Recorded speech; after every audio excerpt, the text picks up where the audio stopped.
दिन पर दिन दुनिया को हैरानी में डाल रहा है इसरो की कड़ी मेहनत को देख दुनिया वालों ने चबाए नाखून।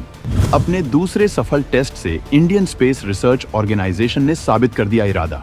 जी हाँ दोस्तों, वो दिन अब दूर नहीं जब पूरी दुनिया के स्पेस साइंटिस्ट ये सोचने पर मजबूर हो जाएंगे कि आखिर इंडियन स्पेस रिसर्च ऑर्गेनाइजेशन यानी इसरो के साइंटिस्ट ने ऐसा क्या खा लिया कि सारे टेस्ट, सारी प्लानिंग हमसे तेज और परफेक्ट हो रही है। आखिर इसरो ने इन दिनों ऐसा क्या कमाल कर दिया कि हम ऐसी बातें करने लगे। तो दोस्तों, बात ऐसी है कि आप भी कहेंगे स्पेस साइंटिस्ट हो तो इंडिया जैसा हो। दरअसल इसरो की टीम ने क्रैक किया है एयर ब्रीदिंग प्रोपल्शन सिस्टम, जिसका दूसरा टेस्ट भी इसरो ने 22 जुलाई 2024 को सुबह 7 बजे श्रीहरिकोटा में सक्सेसफुली कंप्लीट कर लिया।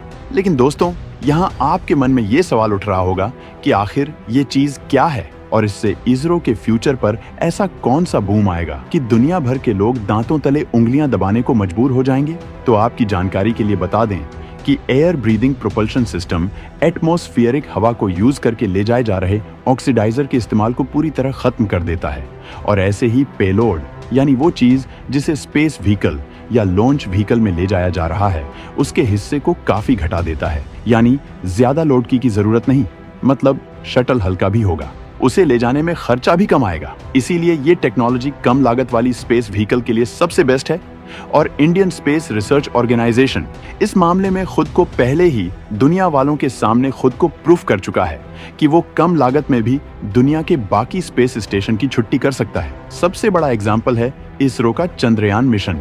लेकिन दोस्तों, यहाँ सवाल उठता है कि क्या कम लागत के चक्कर में कहीं ऐसा तो नहीं कि इसरो के साइंटिस्ट कोई अहम चीज भूल रहे। दोस्तों, इसका जवाब जानने से पहले जरूरी हम सब के लिए ये है कि हमें ये पता होना चाहिए कि इसकी जरूरत इतनी क्यों बढ़ी।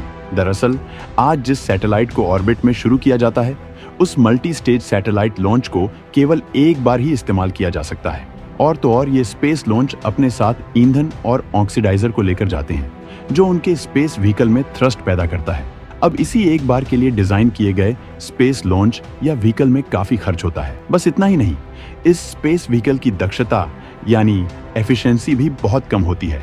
दोस्तों, आप खुद सोचिए जरा, लिफ्ट ऑफ के समय जितना उनका भार होता है उसमें से जब वो ऑर्बिट तक पहुंचता है तो कुल भार का केवल 2 से 4% हिस्सा ही आगे जा पहुंच पाता है। इसलिए दोस्तों, न केवल इसरो बल्कि पूरी दुनिया ही अलग अलग तरीके खोजती है कि वो ऐसे सैटेलाइट स्पेस शटल कैसे बनाए जिसके भार, उनके खर्चे और वन टाइम यूज को सुधारा जा सके।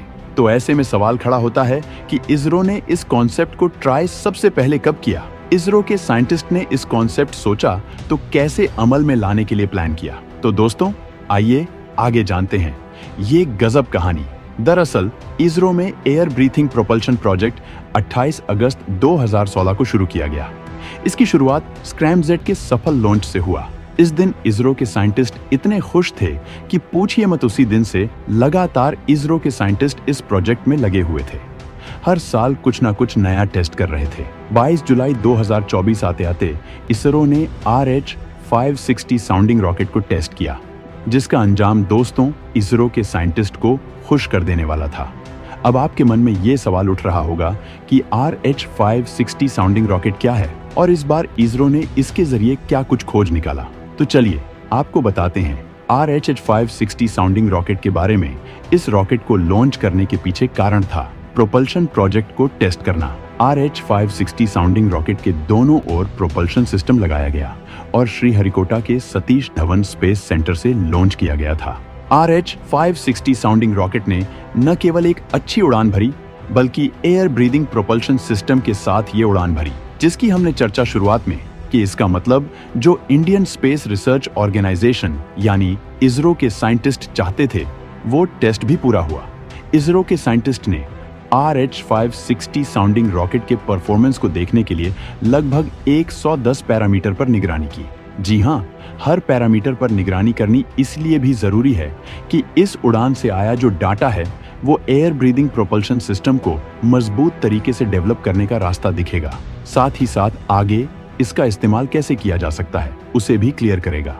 इस मिशन से पहले Vikram Sarabhai space centre, fluid propulsion system centre और इसरो के साथ अलग अलग इसरो सेंटर्स और CSIR राष्ट्रीय एरोस्पेस प्रयोगशालाओं बेंगलुरु में कई जमीनी टेस्ट किए गए थे। अब आइए बात करते हैं दुनिया भर के स्पेस सेंटर की। आखिर उन्होंने इस पर कब से काम किया और उन्हें रिजल्ट क्या मिला।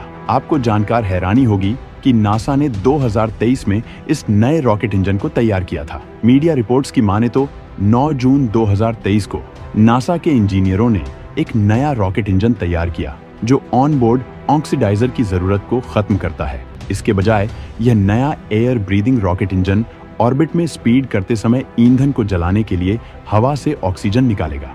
अगर इसके काम और खर्चे की बात की जाए तो ये एक ऐसा इंजन है जो जोर देने के लिए हवा को अंदर खींचता है। हालांकि जेट इंजन दशकों से इस प्रोसेस का इस्तेमाल कर रहे हैं। हल्के वजन वाले स्पेस व्हीकल को चलाने के लिए सुपरसोनिक जेट इंजन के लिए एटमॉस्फेयर से हवा का उपयोग करने से आखिरकार स्पेस व्हीकल को ऑर्बिट में डालने की लागत कम हो जाएगी। वही सोच जो इसरो अपने हर प्रोजेक्ट के साथ सोचता है दोस्तों। ऐसा काम किया जाए जिसका रिजल्ट भी धमाकेदार हो और उसकी लागत में ऐसा चौंकाने वाला हिसाब हो कि दुनिया वाले भी इसको फॉलो करते नजर आए। वही हुआ नासा की बात करें तो मौजूदा वक्त में किसी भी आइटम को ऑर्बिट में भेजने के लिए लगभग $10,000 प्रति पाउंड यानी $22,000 किलोग्राम का खर्च आता है। उन कीमतों पर 68 किलो के आदमी को अंतरिक्ष में भेजने के लिए $1,04,096 का खर्च आएगा। अब तो नासा ने भी प्लान कर लिया है कि अब काम करना है तो इसरो की तरह करेंगे, जिससे खर्च भी कम हो, साथ ही साथ नए प्रोजेक्ट को लॉन्च करने में नई खोज भी लगाई जा सके। नासा का ये टारगेट अगले 25 सालों के अंदर पूरा करने का है, जिसको लेकर वो अभी भी लगा हुआ है। तो दोस्तों, दुनिया का जाने माने स्पेस सेंटर नासा का ये हाल है। उसके खर्चे इतने बड़े हैं कि अब वो इंडिया को देखकर अपनी सोच बदल रहा है। लेकिन वहीं इसरो ने बैक टू बैक टेस्ट करके एयर ब्रीदिंग प्रोपल्शन सिस्टम को अपनाने की तैयारी में है।